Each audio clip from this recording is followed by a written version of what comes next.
pronunciada desde el púlpito más noble y también el más terrible. Jesús desde la cruz pronuncia su primera palabra con su voz potente, entrecortada de dolor, pero con una mirada de amor y de misericordia, envuelto en un mar de insultos, de burlas y blasfemias. Lo hacen los que pasan por el camino, los jefes de los judíos, los dos malhechores, los soldados y la humanidad entera, representada por los personajes allí presentes.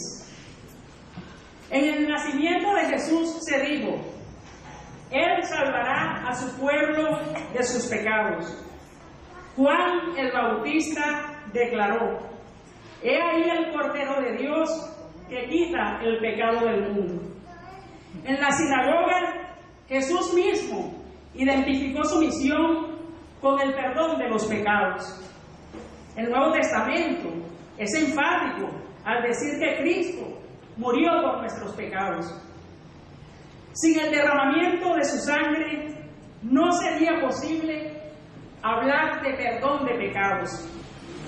El Señor llevó sobre sí nuestra culpa.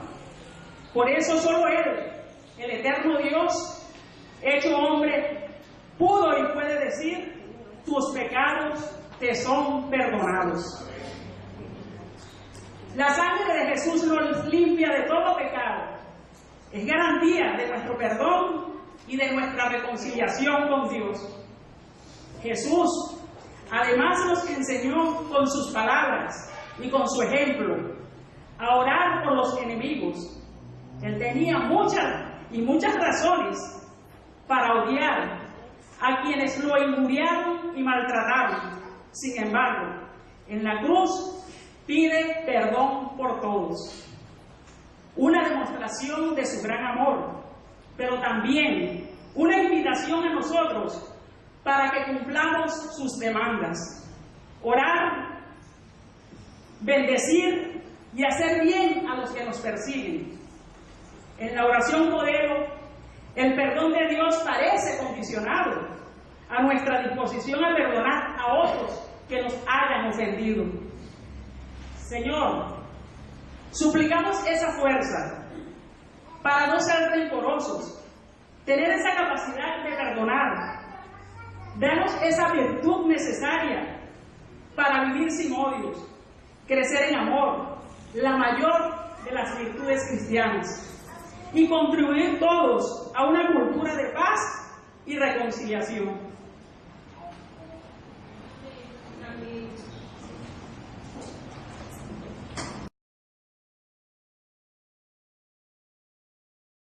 Este niño se crió junto con sus papás en su casa, ¿verdad? Tuvo una familia estable, una familia natural, normal. Y bueno, sus papás siempre trabajaron por él, ¿verdad? Nunca le dejaron faltar nada. Y este niño tuvo una infancia bonita, jamás tuvo nada de que pedir para otro, ¿no? Y bueno, con el paso del tiempo, este niño creció. El niño creció y se hizo joven. Se hizo un joven como tú, un joven como yo, como algunos de los que estamos acá, un joven. Y este joven un día decidió irse solo para su casa, ¿no? Entonces, tener una casa, conseguir un trabajo, como cualquier otro, que crece y que quiere independizarse. Entonces, el joven comenzó a vivir de los negocios. El joven ganaba dinero. Y él tenía buenos compañeros, amistades, que él siempre en el fondo sabía de que no le favorecían mucho, porque eran siempre los compañeros y los amigos que estaban con él por interés, ¿no? Por lo que tenía, por lo que podía darle, pero no por la persona que era, ¿verdad? Entonces un día, el joven, él siempre había escuchado en ese momento, en ese pueblo donde él vivía, en aquella época, solo un tal Jesús de que se hacía llamar el Cristo, que se hacía llamar un profeta, el Hijo de Dios, ¿verdad? Pero bueno, él como estaba en su mundo, en su negocio, él nunca quiso saber nada, no le interesaba sencillamente porque él tenía su casa y tenía todo, lo que quería, ¿verdad? Entonces un día, el joven que vivía de los negocios, sencillamente comienza a negociar, para la redundancia, con alguien. Y él en el fondo sabía de que ese negocio no iba a ser bueno. Tal fue que al final de esto él perdió todo. Perdió su dinero, los ahorros que tenía, perdió todo. A tal punto que el muchacho, jovencito, tuvo que empezar a vender todo lo que tenía en su casa. Vendió muebles, vendió todo. Se quedó sin nada. Y un día, el muchacho tuvo que vender su propia casa. Tenía una casa tremenda, una casa hermosa, una casa de lujo. Claro, por todo su dinero, ¿verdad? Y tuvo que vender su propia casa. Entonces se quedó en la calle. Desesperado, recorrió a los compañeros de él. Y los compañeros, ¿qué pasó? Cuando no tenía más dinero, simplemente decidieron, no tenía más compromiso con él. El muchacho, sin saber qué es lo que hacer estando en la calle, decidió que comenzar a robar. Robaban el pueblo, robaban los que estaban allí, a tal punto de que los comerciantes y que los dueños de las tiendas conocían ya. Sí, fulano, aquel de que roba siempre, sí. Y lo querían prender siempre, ¿no? Pero no podía. Un día el muchacho, en su afán de conseguir dinero, de conseguir cosas, pues porque no tenía que conseguir para comer, va y roba una tienda que él siempre iba. Solo que esta vez el dueño estaba preparado. Sucedió entonces de que el joven encara al dueño y dice, bueno, dame todo lo que tienes, dame todo el dinero, ya sabes cómo es. Y el dueño esta vez no le dio. El muchacho entonces, enfurecido, comenzó a pelear con él, con el dueño. En ese forcejeo, hasta que entonces el muchacho hizo algo que se lamentó después. Mató al dueño de la tienda, a tal punto de que tuvo que correr de ahí. Los otros dueños de la tienda, que ya querían hace tiempo prenderlo y llevarlo a la cárcel, lo pudieron prender ahí y lo llevaron para la cárcel. El muchacho entonces ahí tuvo meses, hasta que un día llegó la hora de su condena. Su condena era la muerte. Y su muerte era ser crucificado junto con otros dos. Casualidad que uno de ellos, junto con el que iba a ser crucificado, era el tal Jesús que lo había escuchado, que era el carpintero, pero que nunca le dio interés. En el momento de que se encuentra en la cruz, los tres ladrones, con ellos, son crucificados. Y entonces ahí, en el corazón del muchacho, de repente estando ahí, en el último momento de su vida, en el umbral de la muerte, brotó una fe, brotó un arrepentimiento en su corazón, hasta el punto de que él recordó todo lo que hizo, recordó a su padre y se recordó de Dios. Y justamente tenía que Jesús, de que tanto él escuchó, que decía que era el Hijo de Dios. En ese momento brotó algo en su corazón, de que cuando vio a Cristo, cuando vio a Jesús, simplemente lo que le dijo es: Señor, recuérdate de mí cuando estés allá arriba, cuando estés en tu reino. Y Jesús lo que le dijo sencillamente es: de cierto te digo que estarás conmigo en el paraíso. Tal vez muchos de nosotros tengamos vidas que seamos así, o tal vez no, simplemente nunca fuimos ladrones, ¿verdad? O simplemente nunca hicimos cosas malas. Pero esto es lo que nos enseña de que aún hasta en el último momento de la muerte, en el último punto donde creemos que ya Jesús ya no nos puede dar un perdón, en realidad sí, porque a la final de todo, Cristo, en el último momento o en el medio de nuestra vida, o cuando niños o cuando jóvenes, Cristo sigue siendo nuestra esperanza. Amén. Amén.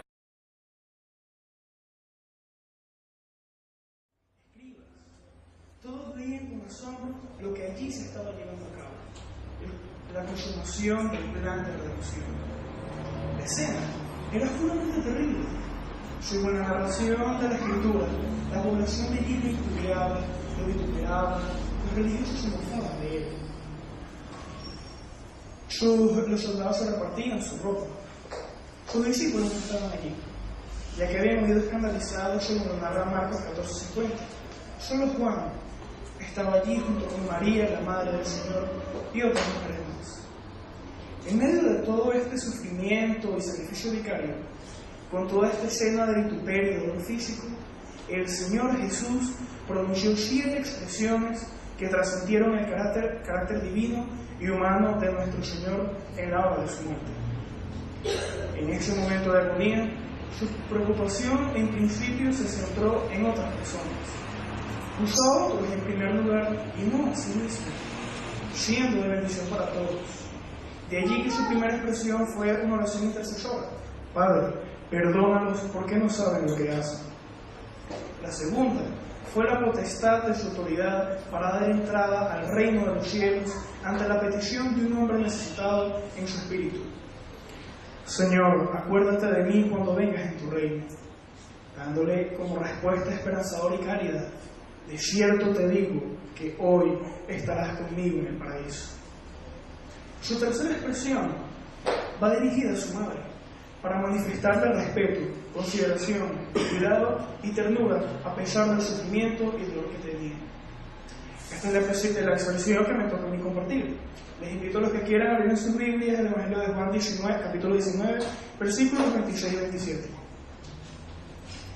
Y cuando Jesús vio a su madre y al discípulo a quien él amaba, que estaba presente, dijo a su madre: Mujer, he ahí tu hijo. Después dijo el discípulo: He ahí tu madre. Y desde aquella hora el discípulo la recibió en su casa. Mis amados hermanos, María, la madre de nuestro Señor Jesús, estaba ante la cruz. Y seguramente esto recordaba la profecía dada por Simeón, cuando le dijo: He aquí este expuesto para caída y levantamiento de muchos en Israel, y por señal a la que será contradicho, y una espada traspasará también tu misma alma, para que sean revelados los pensamientos de muchos corazones. Eso sale en Lucas capítulo 2, versículos 34 y 35. Ciertamente en ese momento María sentía que una espada atravesaba su corazón. Por su parte, el Señor Jesús, consciente de lo que estaba por ocurrir en cuanto a su sacrificio y lo que su muerte significaba como parte del plan para la redención y para dar salvación a todos los que en él creen, también tenía presente el primer mandamiento con promesa, que sale en Éxodo capítulo 20, versículo 12. Honra a tu padre y a tu madre para que te vaya bien y seas de larga vida sobre la tierra. Al ver a su madre llorosa y sufriente, se dirige hacia ella y le dice: Mujer, he ahí tu hijo.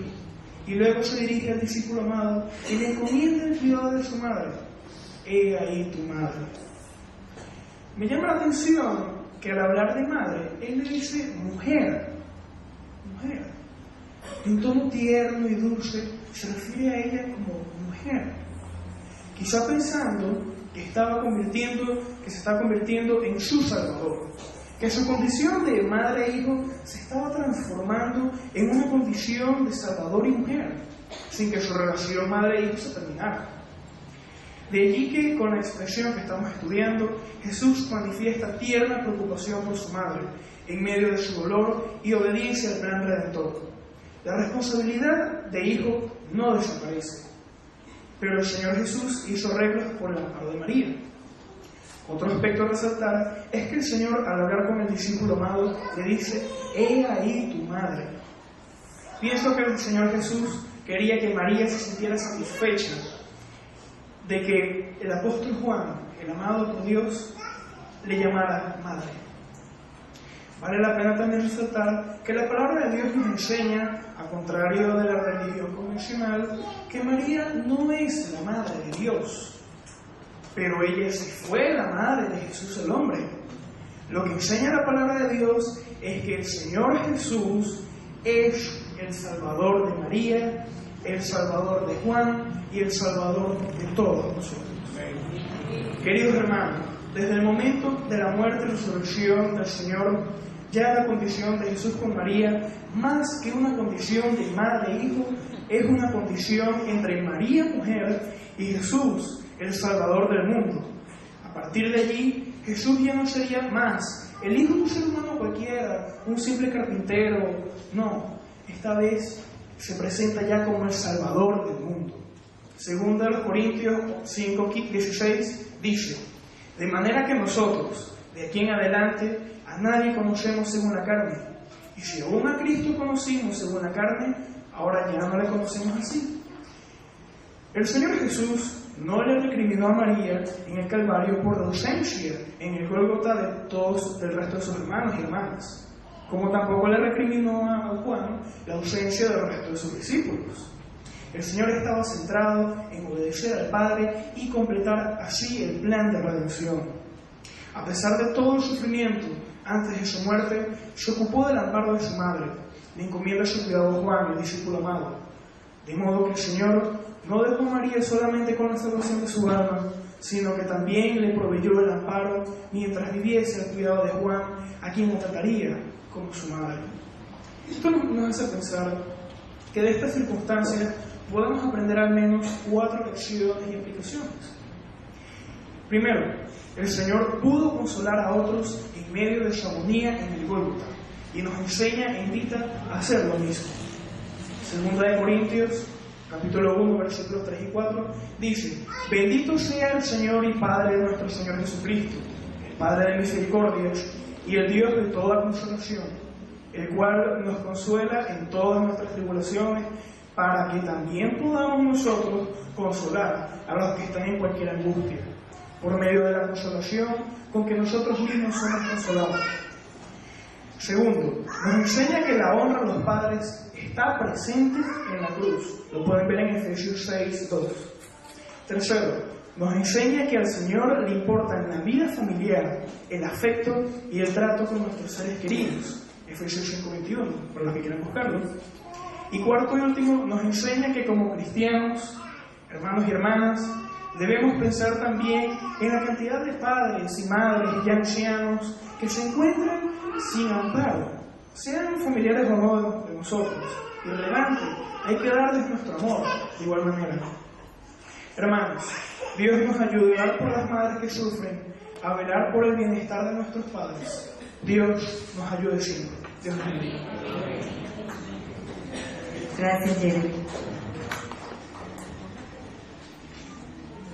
Esa fue la tercera palabra de nuestro Señor Jesucristo. Él dio su vida por nosotros. Final del canto.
Lo voy a leer del 46. Registra que a esa hora Jesús gritó con mucha fuerza: Elí, Elí, lama sabactani.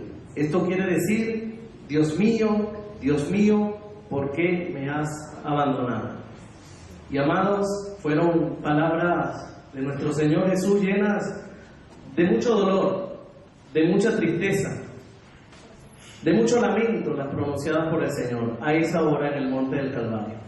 Y desde ese día hasta nuestros tiempos, muchos han buscado explicación y se ha interpretado también lo que dijo Jesús o lo que quiso decir Jesús con esas palabras a esa hora. Las primeras se escucharon a los pies de la cruz, cuando algunos dijeron: mira, está llamando a Elí. Nada más alejado de la realidad. Otros dicen que es una oración que Cristo en ese momento representaba a los que no tienen voz, a los que han sido personas que sufren, a los que han perdido un ser querido, en fin, a los pecadores. Otros dicen literalmente que Dios en ese momento le dio la espalda, literalmente le da la espalda, porque Dios no consiente con el pecado. Y como Dios habita en la santidad, por tanto, no puede permanecer en la presencia del pecado. De modo que el carácter santo de Dios no podía hacer otra cosa que juzgar el pecado, así fuese la misma persona de Jesús. Otros dicen que el Señor simplemente estaba recitando el Salmo 22, y yo quiero invitarle a ustedes a que en la noche leamos ese salmo en nuestras casas, porque es un salmo donde se profetiza muchas de las cosas que vivió el Señor en esa tarde, e incluso la de echar su ropa a la suerte. Y ese Salmo 22 en los primeros versos dice: Dios mío, ¿por qué me has abandonado? En los pocos minutos que tengo, entonces, trataré de traer a la vida de nosotros una aplicación de esta palabra. Ojalá y quiera Dios que la misma nos edifique. Lo primero que quiero que hagamos es que quizás por un momento nos enfoquemos brevemente no en la palabra que dijo, sino en quién la dijo. Es decir, ¿qué dijo? ¿Quién? No vamos a ver eso, sino vamos a ver quién dijo qué. Y es el Señor Jesús, el primero que aceptó voluntariamente morir en la cruz. Ese plan diseñado por nuestro Dios de salvación, Él voluntariamente se ofreció para cargar con el pecado de toda la humanidad, con el suyo, con el mío. Y eso es importante aquí tenerlo en cuenta, porque no es cualquier cosa. Era una carga tan pesada, pero tan pesada, que solamente Jesús, o Dios hecho hombre a través de Jesús, podía sostener esa carga.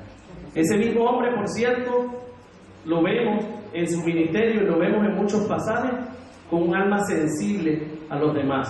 Lo vemos compadeciéndose de los demás. Lo vemos sanando, lo vemos llorando a Lázaro, lo vemos teniendo sed, lo vemos teniendo hambre. De modo que el que pronuncia entonces esta palabra, y aquí es bien significativo, es Jesús, pero mirando hacia arriba, mirando al Padre, el que pronuncia esta palabra. Y sea que el Padre por un momento lo haya abandonado, o sea que estuviese recitando el Salmo 22, lo importante, y quiero traer esto como primera aplicación, es que Él estaba mirando hacia arriba. Y nosotros, amados hermanos, en momentos de tristeza, en momentos de aflicción, en momentos que sintamos que ya hemos perdido todo, debemos imitar a nuestro Señor Jesús viendo hacia arriba, también recitando salmos, cantándole himnos, aferrándonos a la oración, pero bien humillados. En esos momentos difíciles de nuestra vida, lo relevante entonces no es buscar la compañía de una persona para no sentirme abandonado, sino buscar a Jesús, quien fue que prometió que no me abandonaría nunca y que de hecho lo haría hasta el fin del mundo. Lo verdadero importante aquí también es que finalmente Él obedeció morir en la cruz. Él aceptó esa muerte de cruz, y la esperanza, que por cierto es nuestro lema y que estamos celebrando hoy, es precisamente gracias a esa obediencia, o es consecuencia a esa obediencia. Lo verdaderamente importante entonces es eso, que nosotros obedezcamos, pero también que tratemos de ser cada día más santos, que confesemos nuestros pecados también, porque como vemos allí, Dios no consiente con el pecado, así sea su vida. Por el contrario, juzga más bien el pecado. Dios desamparó al Señor en el sacrificio de cruz, pero para ampararnos a nosotros, para perdonar nuestros pecados, para recibirnos como sus hijos. Yo les digo, amados hermanos, que no sintamos ruido ni estupor por esas palabras pronunciadas por el Señor. Porque cuando nosotros decimos, ¿por qué a mí, Señor? ¿Por qué me pasan estas cosas a mí? ¿Acaso no estamos diciendo, ¿por qué nos has abandonado? Pero de otra forma. Entonces, nosotros, cuando esos pensamientos lleguen a nuestra mente, amados hermanos, quisiera de verdad que recordáramos esta palabra de hoy, que recordáramos esta aplicación, que antes de decir eso, nosotros la próxima vez reflexionemos y sepamos que ese Dios que nos acompaña hoy, hace 2000 y tantos años, por un breve momento, fue desamparado, pero para que se cumpliese finalmente su victoria en la cruz. Analizando esta palabra y revisando para poder exponer la palabra del Señor hoy, me di cuenta de lo grande que es el sacrificio. Siempre supe, ¿no? El Señor murió por nosotros, pero cuando uno ve que aceptó ser negado por su Padre para que nosotros pudiéramos ser aceptados por Él, entonces vi a este gran sacrificio, lo vi desde otra perspectiva, desde otra manera. ¿Y saben qué? Eso finalmente lo que me hace es alabar y adorar más y más al Señor, porque Él, dice la Escritura, que a esa hora se oscureció todo. Entonces Él aceptó ser negado en la oscuridad para que cada uno de nosotros ahora sea aceptado en la luz admirable de su Padre. Amén.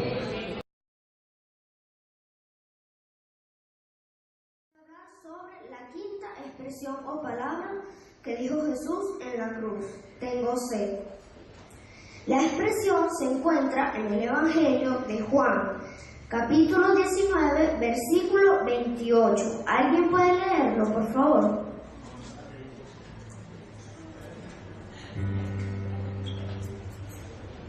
Después de esto, como Jesús sabía que ya todo había terminado y para que se cumpliera la Escritura, dijo: tengo sed. Tener sed es una necesidad física y humana. ¿Quién no ha tenido sed? Allí Jesús nos demuestra que aparte de ser 100% Dios, es 100% humano. La pérdida de sangre causadas por las heridas lo lleva a la deshidratación. Realmente necesitaba el agua. Él no estaba mintiendo. Y en lugar de agua le dieron vinagre, como indica Juan capítulo 19, versículo 29. ¿Alguien lo puede leer, por favor? Había allí una vasija llena de vinagre, así que empaparon una esponja en el vinagre, la pusieron en su caña y se la acercaron a la boca. ¿Qué podemos aprender de esta quinta expresión? Jesús tuvo sed para que todos pudiéramos tomar el agua de vida. Quien recibe a Jesús y confía en Él contará con una fuente de agua viva. Jesús es el único que puede saciar nuestra sed espiritual.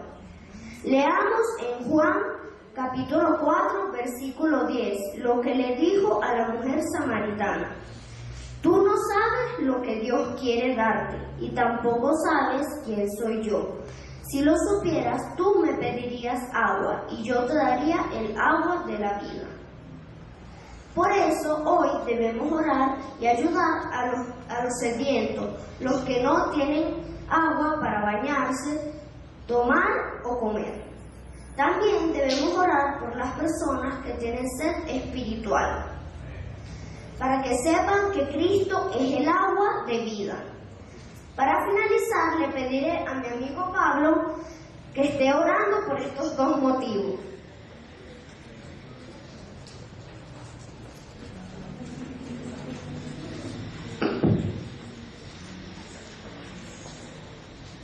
Señor, gracias porque hoy podemos estar otra vez delante de tu presencia.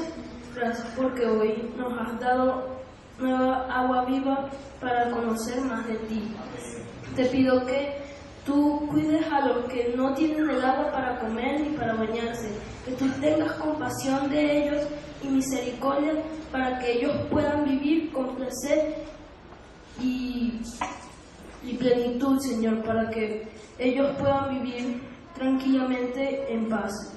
También te pido porque los que tengan paz, sed espiritual, Señor, para que ellos puedan encontrar a Dios en su palabra en la Biblia, Señor. Entonces te lo pido en el nombre de Jesús. Amén. Amén.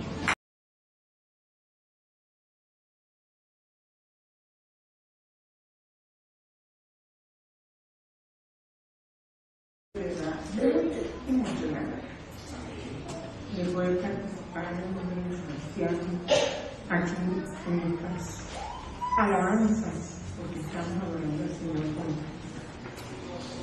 Me corresponde, pues, siguiendo la secuencia de esos últimos momentos que pasó nuestro Señor en la cruz, me corresponde la sexta palabra, que son expresión para reflexionar, así como para entender bien cuánto sufrió, cuánto amor tan grande nos dio el Señor. Realmente, el Señor, como fue dicho anteriormente, era 100% divino y 100% humano. Y esa parte humana, esa parte que nos identifica con Él, es la que está expresada en esos momentos, cuando está en la cruz, cuando ya agotado, pero lleno de amor, con mucho dolor, muchas angustias, debilitado, puede pronunciar aquellas palabras, según Mateo 19:30a, que dice lo siguiente: cuando Jesús hubo tomado el vinagre, dijo: consumado es. Esa es la reflexión que vamos a hacer ahora. Consumado es.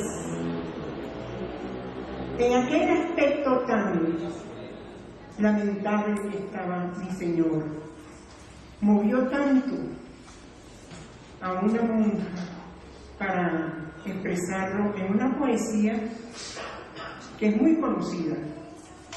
A ver si la recuerdo un poquito.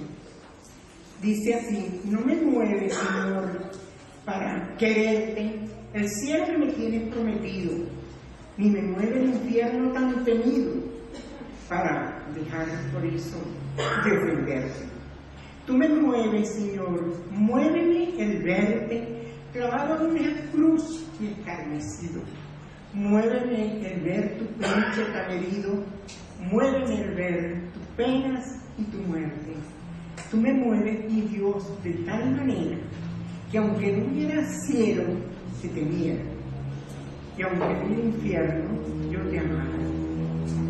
O al revés, aunque no hubiera cielo, yo te amara, y aunque no hubiera infierno, te temiera. Unas palabras muy lindas, muy sentidas, como nosotros podemos sentirnos ahora también, al tener presente en nuestra imaginación el aspecto que presentaba nuestro Señor en la cruz en esos momentos, cuando Él expresa: consumado es. ¿Qué significado tiene esto? Bastante. Él había sido designado para una misión redentora, bellísima, la cual cumplió a cabalidad, porque esos eran los planes de Dios. Y Él estaba dispuesto a cumplirlo completamente. Y llegando a este momento, cuando ya veía que desfallecía, Él repitió esas palabras: consumado es. Es decir, misión cumplida. Él acababa de cumplir esa misión tan bella que tuvo, pero ¿a qué precio tan alto? Realmente nuestro Señor derramó su sangre por nosotros. Él derramó esa sangre en esos últimos momentos a partir de los azotes, la corona de espinas, inclusive la lanza que le metieron para ver que ya casi no le podía salir sangre, sino una mezcla de agua con sangre. Derramó su sangre por nosotros. Cumplió cabalmente su misión para la gloria de Dios. ¿Y saben qué? que tiene otro significado bastante grande. Ese consumado es como la firma de ese gran hombre, de ese ser supremo, autorizándonos a nosotros para entrar al cielo. Amén. Es como la autorización para darnos la vida eterna. ¿Y tiene más significado? Esta expresión significa también que el viejo pacto de la ley ya no existe. Tenemos un nuevo pacto con Él, el pacto de la sangre de Jesucristo. Una cosa maravillosa. Ahora, Él nos amó primero. Por eso nosotros tenemos que amarnos. El que conoce a Jesús, su vida y todo lo que hizo con nosotros, necesariamente tiene que amarlo. Él se entregó por entero a nosotros. Así que necesariamente nosotros tenemos que entregarnos a Él en todo momento. La verdad es que la vida de Jesucristo fue hasta cierto punto corta, pero cuán grande fue para que nosotros pudiéramos disfrutar de la vida eterna, de esa gracia maravillosa. Es un pacto de gracia el que nos ha hecho con su sangre. La verdad es que si nosotros reflexionamos esto, porque todo es una reflexión, Jesucristo se entregó por nosotros de verdad. Así que nosotros vamos a entregarnos a Él. Consumado es, adorémosle, y que la bendición de Él caiga sobre todos nosotros y todo su pueblo cristiano. Amén.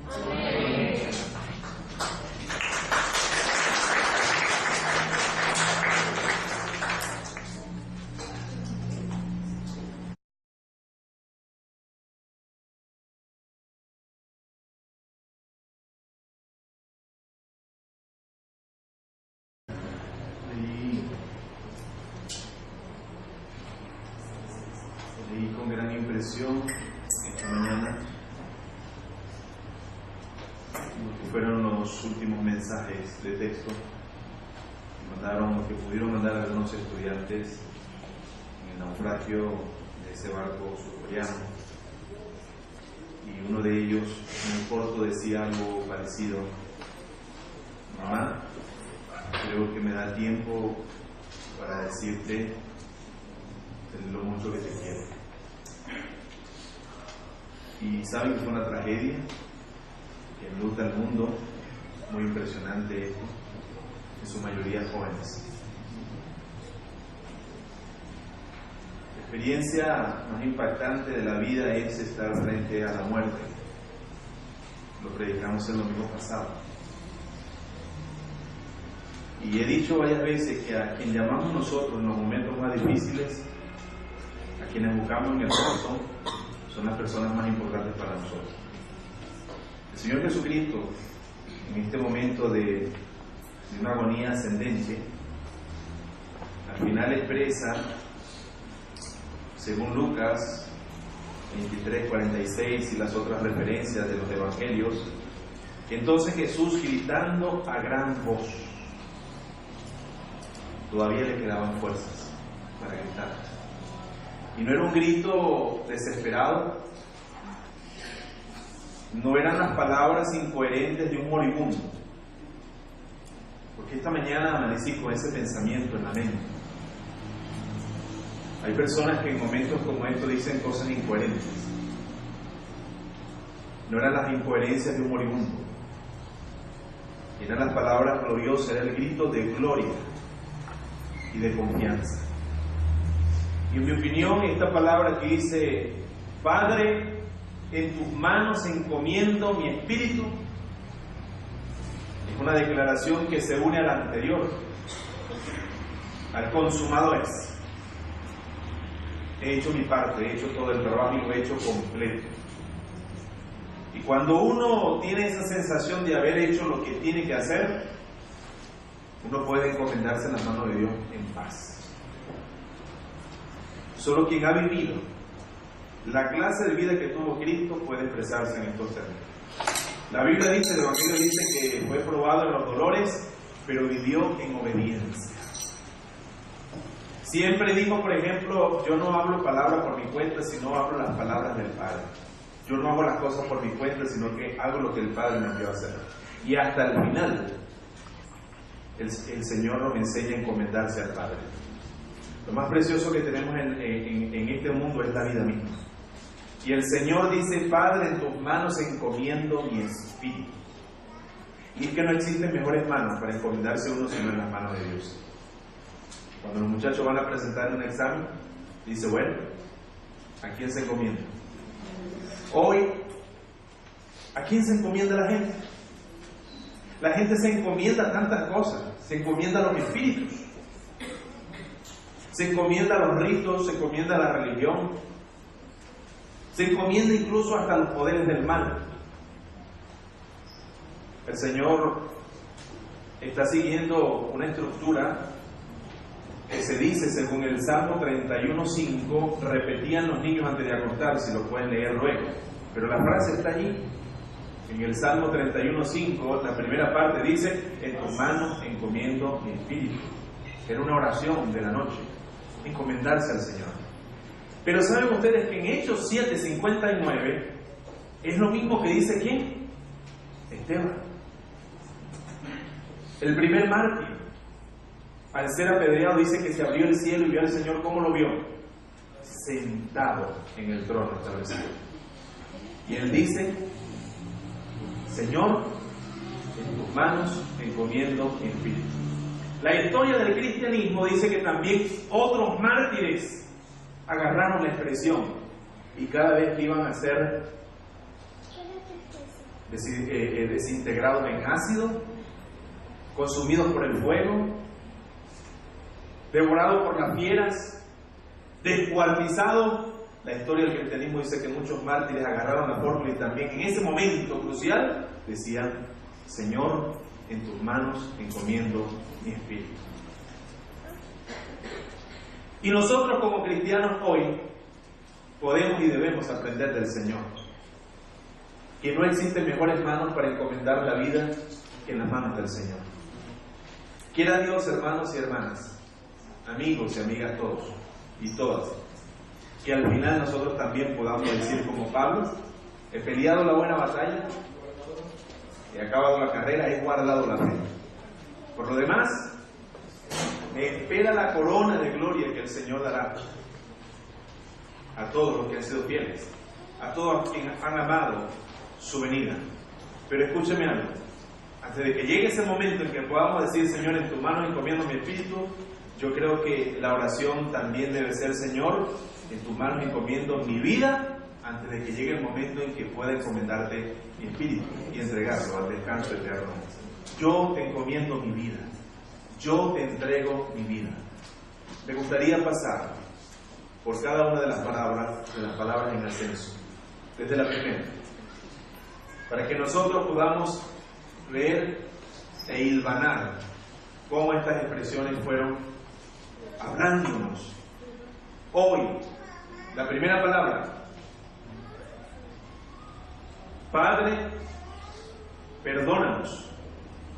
¿Por qué? No saben lo que hacen.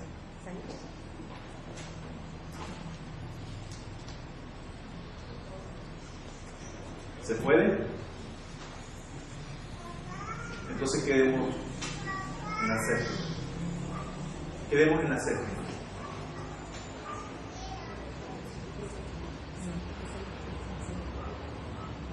Lo mejor que podemos hacer nosotros entonces es encomendar y entregar la vida a aquel que puede darnos descanso eterno, que puede darnos vida con propósito, que puede darnos gran abundancia. Vamos a la séptima, por favor, a la última.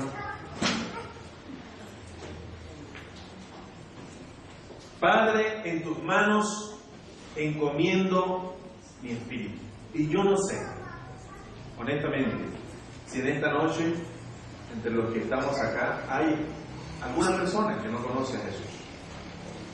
Y yo le voy a decir qué es lo que quiero decir por no conocer a Jesús, porque alguien dice, bueno, todos sabemos de Jesús, por lo menos en Occidente y en Venezuela, todos sabemos que es Jesús, pero yo refiero quien no haya abierto su corazón para recibirlo en su corazón, quien no haya confesado a Jesús como su Salvador, quien no haya dicho, Señor, perdona mis pecados, agradezco tanto lo que has hecho por mí en la cruz, yo me arrepiento y te recibo hoy como mi Señor y Salvador.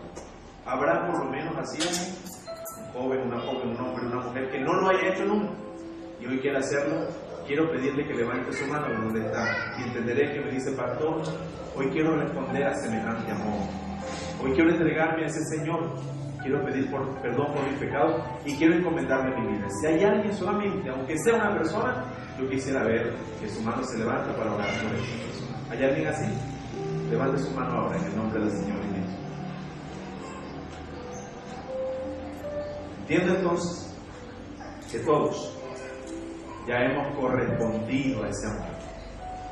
¿Sí? Si te ha correspondido a ese amor, entonces póngase de pie.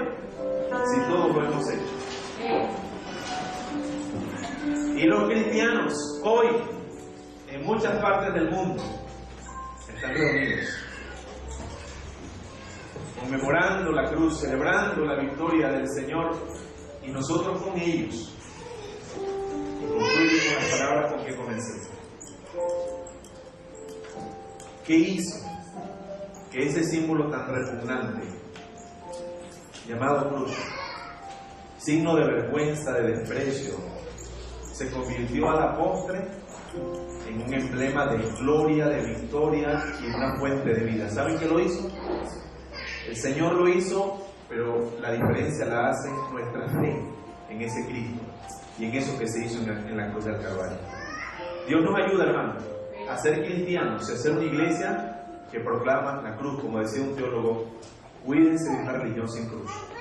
Pablo decía, nosotros predicamos ¿a quién? A Cristo. ¿Y a este qué? Crucificado. El Cristo de la cruz, el Cristo del sufrimiento, pero el Cristo también de la alegría, de la vida, de la victoria, de la resurrección y de la esperanza. Que nuestra iglesia siga siendo siempre una iglesia que proclama a Cristo crucificado y resucitado, victorioso, que viene por segunda vez. Y que entre tanto nos da vida. ¿Y cuál vida? ¿Y vida cómo? Vida en abundancia. El Señor nos bendiga. Amén.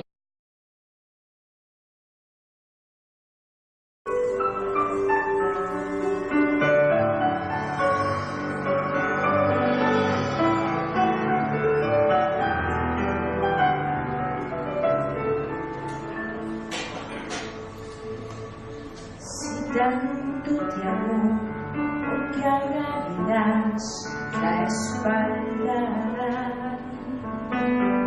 Sufrió tu dolor, llevó sobre él tus cargas. Y aunque murió, te quiero decir, él vive. Junto con él resucitará, por aquel Calvario mire. Él no pereció, dejó la tumba vacía. Él no pereció, resucitó al tercer día. Él se levantó, la muerte venció, nada detenerlo podía. Él no pereció, dejó la tumba vacía. Él no pereció, resucitó al tercer día. Se levantó, la muerte venció, nada de detenerlo podía.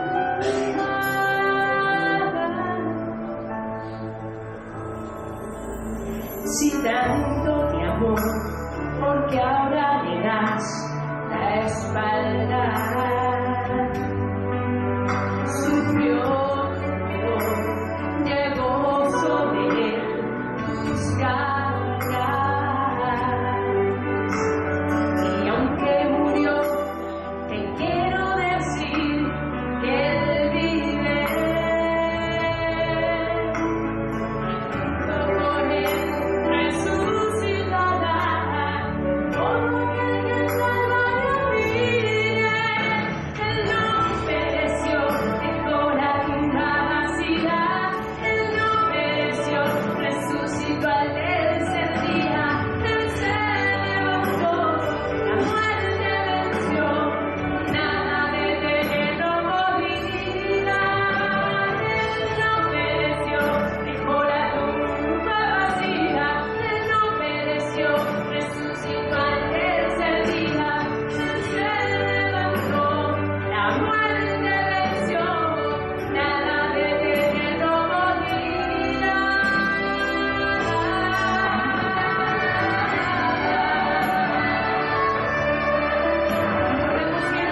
resucitó al tercer día.